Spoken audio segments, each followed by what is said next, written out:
Коллектор Қазақстанның қаржы саласында осындай жаңа қызмет түрі пайда болуы мүмкін. Мәжілісте оның жұмысын реттеу туралы заң жобасы таныстырылды.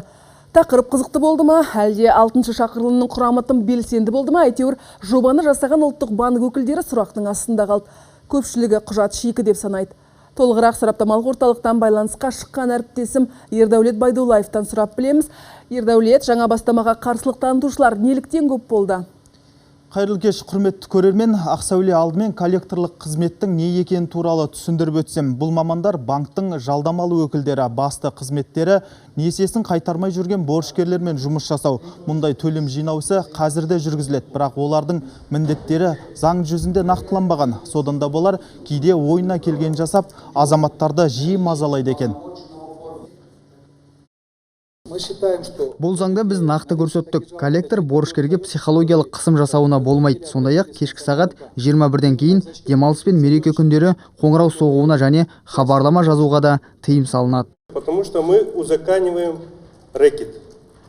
Мына жобаны оқып отырсам, коллекторларды заңды қарақшыға айналдыратын түріміз бар. Жеке менің пікірім, мұнда халықтың емес, банктер мен сол коллекторлық ұйымдардың мүддесі көбірек қорғалған сияқты. Оны депутаттар арқылы қабылдатқыңыз келеді. Мен жобаға қарсымын. Ердәулет, құжатта коллекторлардың қызметіне шынында да көп басымдық берілген бе? Депутаттар неліктен қатты алаңдаулы? Ақсәуле, өкінішке қарай, құжат тілшілер қолына берілмейді, десе де депутаттар сөзінен біраз жайтты ұқтық. Мәселен, қарызды өндіруші сол соманың 50%-на дейін қызмет үшін өзіне алуына болады екен. Бұл да біраз қарсылықты туғызды. Сосын борышкердің мүлкін сатуда үлкен мәселеге айналатын сияқты. Бұл жерде азаматтардың, борышкерлердің құқығы бұзылады деген сөз. Яғни соттың шешімісіз бүкіл жаңағы мүлігін, тұрғын үйден басқа мүлігін ала беруге болады деген сөз. Мен ойлаймын, бұл дұрыс емес.